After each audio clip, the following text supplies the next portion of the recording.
Okay, SMX medical update time. We bring on Dr. Joe McGinley, who will also see in person this weekend at Washougal. We're going to talk about Justin Cooper's crash from qualifying. Looked really bad at first. Then he shows up for the first moto and actually finishes pretty well. Second moto was worse. So we don't have specifics on the injury, but just talk about that recovery, recuperation process throughout the day. Yeah, he hit the ground hard. We saw the video on that, and he did really well in that first moto, and it did drop off in that second moto. So, assuming there was nothing structurally damaged, and this was essentially an impact on the ground, the body still has some damage to it, right? So, when you impact the ground at that speed, you're going to have some damage to muscle, you're going to have some damage to soft tissue. So, the body goes in essentially to a protect and fix mode.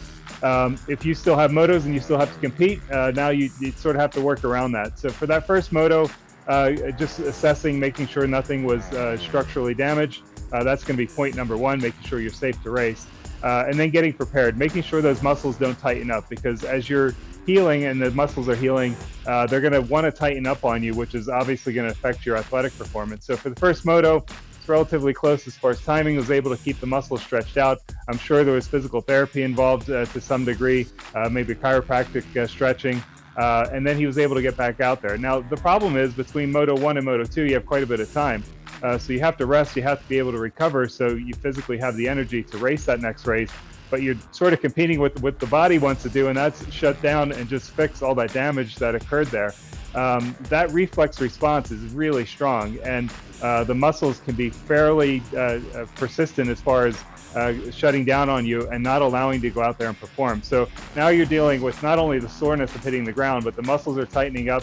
As they tighten up, you start to lose that performance in the muscles, and then you start thinking about it, which leads to fatigue and sort of backing off the pace. So likely that's what happened between those two motos. It was impressive to see him to get back out there and do that. But yeah, there's just really nothing he could have done about it more than what he did.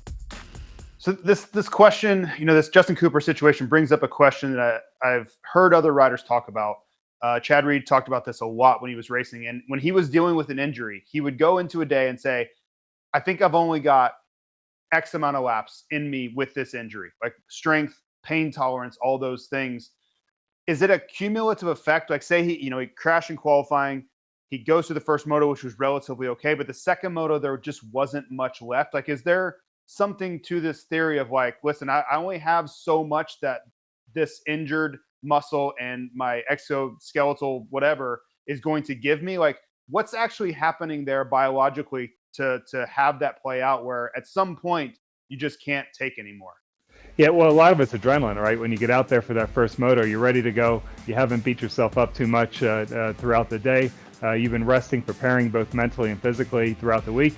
So that first moto, you get out there, you can perform. The adrenaline's an amazing thing, makes everything feel better and allows you to perform as you naturally would. But that wears off. You don't have that reserve of adrenaline all day long. It comes and goes. And then when you have the downside of the adrenaline rush, that's where it can lead in fatigue. So your endurance is going to drop off. You start to feel these things more. And then just physiologically, the muscle function begins to diminish. You already use those energy reserves. The muscle's partially damaged. You probably, at a micro level, cellular level, probably caused some more damage going out there and riding and injured. But it takes the body some time to recover. But I think a lot of that's mediated by adrenaline in those early races. You don't have that same reserve by the Moto 2.